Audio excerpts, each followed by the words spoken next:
이 부분은 굉장히 많이들 오해하시는데 상속 직전에 계좌 이체하는 행동은 사실 상속세에는 굉장히 불리한 결과를 초래할 수 있습니다. 자녀에게 단독으로 10억 원을 증여하는 것보단 이렇게 5억 원씩 나눠서 증여하는 경우에는 증여세가 10만 원 정도 더 낮게 절세 효과가 나올 수 있습니다. 안녕하세요. 세무법인 엑스퍼트 재산 컨설팅 센터의 강원구 세무사입니다. 제가 상속세 상담을 진행하다 보면 가장 많이 듣는 말이 있습니다. 미리 준비했다면 세금을 많이 줄일 수 있었을 텐데. 제가 오늘 그 비법을 알려드리겠습니다. 자, 정작 상속이 개시된 후에는 적용할 수 있는 절세 전략이 크게 제한됩니다. 그래서 오늘은 많은 분들이 궁금해하시는 바로 그 질문, 언제 어떻게 사전증여를 진행해야 좋을지에 대해서 설명해 드리겠습니다. 특히 오늘 영상은 상속세를 미리 준비하시는 분들에게 큰 도움이 되실 수 있습니다.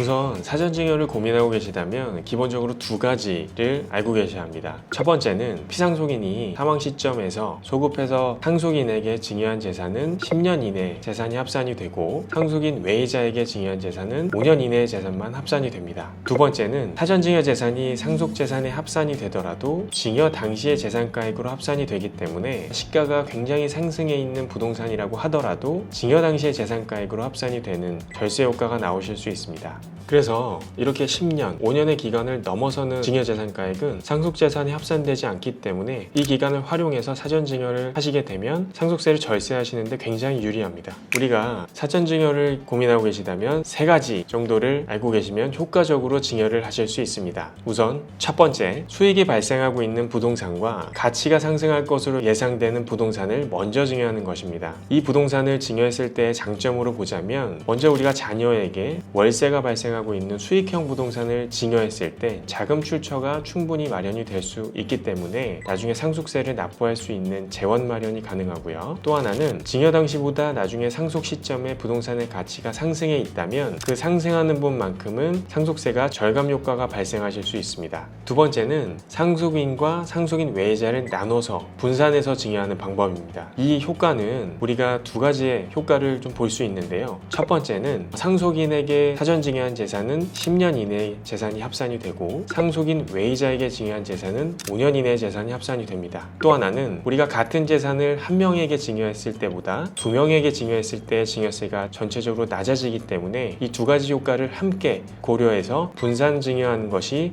하나의 또 대안일 수 있습니다. 그리고 세 번째, 상속은 예측하기 어렵지만 만약에 상속 시점에 배우자가 생존해 있다고 한다면 우리가 상속공제는 일괄공제와 배우자 상속공제를 활용해서 최소 10억 원의 공제를 받을 수 있기 때문에 10억 정도의 재산은 남겨두고 나머지 재산만 미리 증여를 하는 방법도 있습니다. 무작정 모든 재산을 증여하게 되면 오히려 우리가 상속공제를 활용할 수 있는데 상속공제를 활용하지 못하고 증여세만 과다하게 납부할 수 있기 때문에 배우자 상속공제를 활용할 수 있다면 미리 이러한 부분을 염두에 놓고 분산해서 증여하는 것이 가장 좋습니다. 그리고 최근에는요, 상속세 개정안이 올라왔다가 좀 무산된 사례가 있습니다. 이 내용을 좀 말씀드리면 현행 기준으로는 일괄공제와 배우자 상속공제가 10억 원이었으나 아무래도 현실성 있게 최대 18억까지 공제 금액을 상향하겠다라는 개정안이 올라왔었고요. 그리고 기존의 유산세 방식이 유산 취득세 방식으로 개정하겠다라는 세법 개정안이 올라왔었는데 이것들이 전부 무산됐습니다. 그래서 최소한 내년까지는 현행 세법 기준으로 상속세가 진행이 될 거기 때문에 이 부분을 염두에 두시고 사전증여를 진행하시는 것이 좋습니다. 이해하시기 쉽게 사례를 통해서 설명을 한번 드리겠습니다. 첫 번째 사례는 수익형 부동산과 가치가 상승하는 부동산을 사전증여한 사례입니다. 한 사례로 아버지께서 시가 한 10억 원 정도 되는 부동산을 갖고 계셨고 이 부동산이 월세 한 500만 원씩 받을 수 있는 부동산이었다고 가정을 해보겠습니다. 이 부동산을 자녀에게 증여하시고 약 6년 뒤에 사망이 되셔서 상속세 신고를 앞두고 있는 상황이다 라고 가정을 해보면 이 부동산은 사전증여가 됐기 때문에 합산이 되고 그리고 지금 시가가 20억 원이라고 하더라도 증여 당시의 시가인 10억 원으로 합산이 되기 때문에 벌써 여기서 시가가 상승한 10억 원만큼은 절세 효과를 볼 수 있습니다. 또 하나 가장 큰 효과는 증여를 받은 다음부터 매월 500만 원씩의 월세를 받았기 때문에 자녀는 이 금액을 6년 동안 대략 3억 원이 넘는 금액이 마련이 되면서 상속세를 납부할 수 있는 재원 마련까지 이중으로 된 것입니다. 그래서 이 사례를 보면 부동산의 경우에는 시가가 상승하는 재산을 먼저 받았을 땐 상승하는 효과만큼의 절세 효과를 볼 수 있고, 또 하나는 수익형 부동산은 상속세에 납부할 수 있는 재원 마련까지 될 수 있는 상황이기 때문에 두 가지의 효과를 모두 볼 수 있는 가장 대표적인 사례라고 볼 수 있습니다.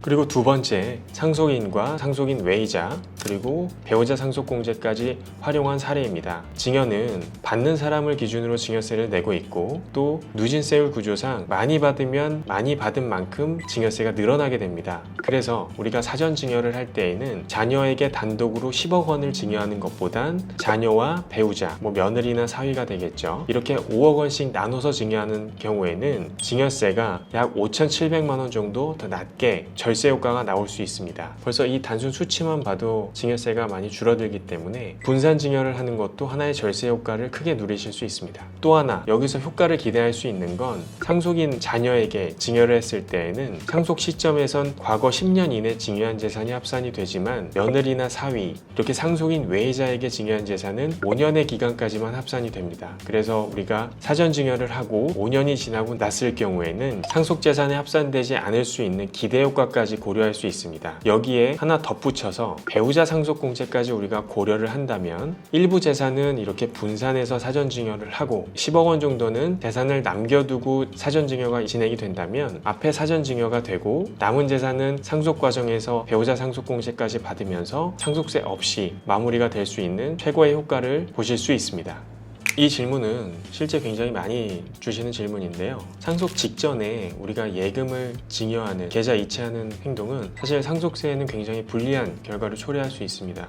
왜냐하면 상속이 진행이 됐을 땐 사전에 증여한 재산은 상속공제 한도에서 차감이 되기 때문에 우리가 공제를 받을 수 있는 금액이 굉장히 많이 줄어듭니다. 또 하나는 사전 증여한 재산은 우리가 금융재산 상속공제를 받을 수 없기 때문에 한도도 줄어들고 공제도 적용받을 수 없는 두 가지 불리한 상황에 놓이시게 되는 거죠. 근데 반대로 우리가 이거를 활용해서 피상속인 계좌에 그대로 예금을 두고 피상속인의 생활비나 의료비 등으로 소진시키면서 나중에 남은 금액을 상속받게 된다면 충분히 우리가 사전 증여에 대한 증여세 없이 금융재산 상속공제까지 받으실 수 있습니다. 그렇기 때문에 상속 직전에는 우리가 굳이 이렇게 불필요하게 예금을 이체하거나 증여받으시는 행위는 하지 않으시는 게 좋습니다. 그러지 않습니다. 우리가 증여받을 때 증여세를 물론 내고, 그리고 사전증여 재산으로 합산이 되면 이 증여 재산이 다시 가산이 되지만, 최종적으로 나온 상속세에서는 그 당시에 냈던 증여세를 차감해 줍니다. 그렇기 때문에 이중과세를 방지하고 두 번의 세금을 내는 것은 아닙니다. 이 부분은 굉장히 많이들 오해하시는데 절대 그렇게 이중으로 과세가 되고 있지 않다는 거 알고 계시면 좋겠습니다. 요즘 인터넷이나 아니면 유튜브 등을 통해서 굉장히 많은 사전증여 전략들을 접해보셨을 텐데요. 그 모든 전략들이 다 나한테 맞는 전략은 사실 아닙니다. 모든 가정이 10가구가 있으면 10가정이 모두 다 다른 상황에 놓여있기 때문에 각자 자기에 맞는 전략을 수립해서 진행하시는 게 가장 좋습니다. 개개인의 경우가 모두 다 다양하기 때문에 그 사례에 맞춰서 상담이 필요한 경우가 굉장히 많습니다. 그렇기 때문에 경험이 많고 많이 다뤄본 전문가와 상담을 통해서 진행을 하시는 게 가장 중요합니다. 도움이 필요하시거나 저희가 도와드릴 부분이 있으면 언제든 세무법인 엑스퍼트 재산 컨설팅 센터로 연락 주시기 바랍니다. 저는 지금까지 재산 컨설팅 센터의 강원구 세무사였습니다. 감사합니다.